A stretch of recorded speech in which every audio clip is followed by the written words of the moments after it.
which is why we will work together and continue to work together to address these issues, to tackle these challenges, and to work together as we continue to work operating from the new norms, rules, and agreements that we will convene to work together on to galvanize global action. At what point does the administration say, you know what, this strategy isn't working, we're going to change strategies? 6 former administration officials last week wrote that open letter urging the administration to change course, to change strategy. Is it time? It is time for us to do what we have been doing, and that time is every day. Every day it is time for us to agree that there are things and tools that are available to us to slow this thing down. Have you ever had a dream that you'll do? What's good, YouTube? It's your boy Hope, and we're back with another video. As you can see through the title, we're going to be reacting to Harris's daily word salads. Every time she gives a response, it's always fat, no substance. We as voters in this country demand answers and something with actual substance when you give a response. I don't think that's too hard to ask, especially in an economy where everyone is struggling right now and it's so hard. And this is what we cover over on this channel. It's ridiculous. So we're definitely gonna go ahead and get into this and also go into her interview, which she completely is, it's insane. We're gonna hop into it. I don't wanna harp too much on it. Go ahead, grab your water, like, comment, please let me know your thoughts, and please don't forget to subscribe. We're going to definitely be covering everything that's going on in the streets. Well, it only took her 2 months, but Kamala Harris just completed her first ever solo sit-down interview, and it was an utter calamity. Watching the interview, I felt like I'd been slapped across the face. I am personally offended that a candidate for president of the United States, someone one heartbeat away from the presidency, can't form a coherent sentence about how she's going to make Americans' lives better. Now, the interview was not on a national station. It was on a local ABC affiliate in Philadelphia, and they dropped it on a Friday night when everybody was out. Dropping her first solo interview on a Friday night on a local station tells me they do not have much confidence in Kamala Harris. She basically just parroted her same talking points from the debate. Now, for this interview, at least she didn't have Mr. Jazz Hands Tim Walz sitting next to her chaperoning. At least the interview wasn't in a dark, dingy diner. She looked like she was being interrogated on an episode of Homeland. Now, you guys know I call it like I see it on both sides of the aisle, and Trump, he's had some clunker interviews before, but at least the guy is doing interviews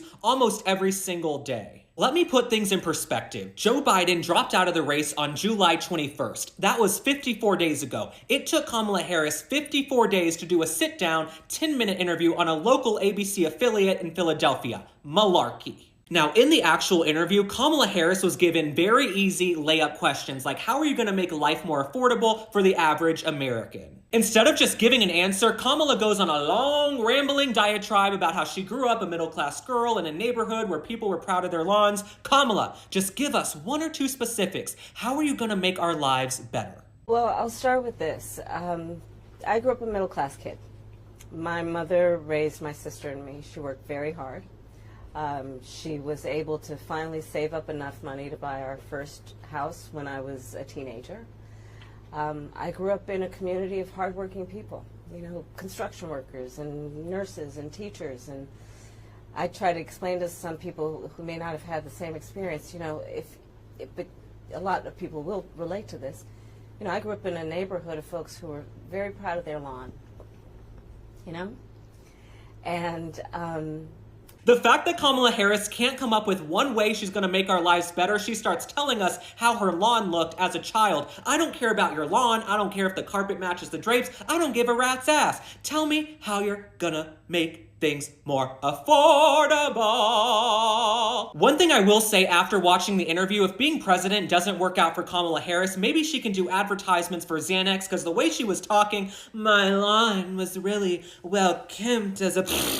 Now, you know the interview was really bad because Barack Obama just sent out a fundraising email on Kamala Harris's behalf. It says Kamala's campaign isn't funded by billionaires or special interests. It's powered by folks like you. Saying she's not funded by billionaires and special interests is like saying I'm a natural blonde. Malarkey! Now, Kamala's team, they're gonna say they prepped her. She was prepared for the interview. One thing I can tell you she absolutely did not do before the interview was take a breathalyzer. I genuinely want to know, is Kamala Harris that bad at answering basic basic questions, or was the interview sponsored by Tito's? The last thing I'll say is this. They're really trying to make a silk purse out of a sow's ear with Kamala Harris, but one thing I realized, she just doesn't have the chops. She doesn't have it in her to be an all-star politician. All right, my friends, thanks for liking and following. Drop a comment. Tell me how you feel about everything going on right now. How do you feel about Kamala Harris's first solo sit-down interview? I'll see you on the next one. Bye. It's a great clip because this is how so many Americans are feeling, not just young Americans, but Americans in general. Now, to be more exact, the younger generation, we're not going to allow you to continue to throw down word salad, vomit down our throat with no substance. This administration is in control right now. And they're saying that she's not running away from answers. She's not running away from hard questions. The media is out here with her. She's not hiding from the media. But when we ask questions about how we're going to make things better, this is her response. She's saying she grew up poor. She grew up middle class. All right. I have to literally drink water because this doesn't make any sense to me. We're going to hop into the top comments. Let's get into it. The top comment here on the clip, she always says, we'll start with this, but never actually starts. Where is she going? Literally, where is the answer at? Let's go against the next comment here. Then the next comment we have, rumor has it she is still talking in circles. Yes, like, where's the answer at? You're tired of the word salad. Last comment here, will she ever answer a question? As American people, we're going to hold you to it. And just for more context, I don't want to go ahead and just take a couple clips from this interview. Even though this interview was only 11 minutes, I want us to go ahead and take the full absolute context. Let's go ahead and go over what she says in all of the responses to her questions of this clip in the interview. Let's go hop into it. All good? Okay. Okay, wonderful. Good. Awesome. Madam Vice President, pleasure to meet you. Thanks for your time today. Our audience appreciates your time as well. Of course. As you know, we're sitting here in a state and arguably in front of an audience that 54 days from now could decide the outcome of this presidential election. Yeah. You hear it more than I do. People want to know more about you and about your specific plans. At the debate the other night, you talked about creating an opportunity economy. Mm-hmm. I wonder if we can drill down on that a little bit. When we talk about bringing down prices and making life more affordable for people, what are one or two specific things you have in mind for that? Well, I'll start with this. I grew up a middle-class kid. My mother raised my sister and me. She worked very hard. She was able to finally save up enough money to buy our first house when I was a teenager. I grew up in a community of hardworking people, you know, construction workers and nurses and teachers. And I try to explain to some people who may not have had the same experience, you know, but a lot of people will relate to this. You know, I grew up in a neighborhood of folks who were very proud of their lawn. You know, and I was raised to believe and to know that all people deserve dignity, and that we as Americans have a beautiful character. You know, we have ambitions and aspirations and dreams, but not everyone necessarily has access to the resources that can help them fuel those dreams and ambitions. So when I talk about building an opportunity economy, it is very much with the mind of investing in the ambitions and aspirations and the incredible work ethic of the American people, and creating opportunity for people, for example, to start a small business. Now, this is a very direct question. We have two examples. Please give this to us of how you're going to be able to help this economy. And now you're going to try to word salad some relatability into your answer so we can go ahead and forget about the question and see you as someone who is struggling to afford groceries every week. Someone who is struggling to go ahead and continue to pay their credit card bills, to be able to afford food on the table and drive their car, gas, all the necessities of this cost of living. You're supposed to be giving these examples because we can relate to you. We're 2 minutes into this 11-minute interview, and this is your answer, and you're barely bringing up some resemblance of the answer of an opportunity economy.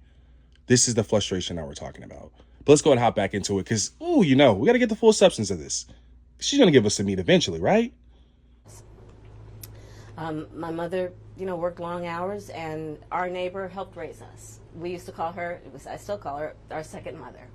She was a small business owner. I love our small business owners. I learned who they are from my childhood, and she was a community leader. She hired locally. She mentored. Our small businesses are so much a part of the fabric of our communities, not to mention, really, I think, the backbone of America's economy. So my opportunity economy plan includes giving startups a $50,000 tax deduction to start their small business. It used to be $5,000. Nobody can start a small business with $5,000. But investing in people's innovative ideas and giving them the ability to go for it. Opportunity economy means, look, we don't have enough housing in America. We have a housing supply shortage. And what that means, in particular for so many younger Americans, the American dream is elusive. It's just actually not attainable. So part of my plan is to work with the private sector and housing developers to give them a tax credit, to be able to partner with us as the government to build, and my goal is 3 million new homes by the end of my first term. In addition, to help people who just want to get their foot in the door, literally.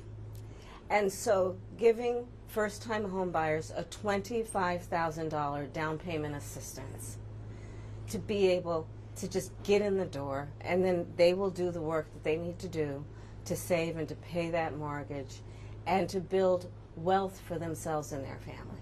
These are some examples of what I mean when I talk about an opportunity economy, and a lot of it has to do with just the community I was raised in and the people that I admired, who work hard, and deserve to have, their dreams fulfilled because they're prepared to work for it. We are 4 minutes into the interview now, and I didn't get anything from that response or that answer. Only thing that I heard was word salad, opportunity economy, giving out money, not solving the economy issues at all, and I'm relatable to you. Please tell me if I missed something there in the comments below. This is the very first question.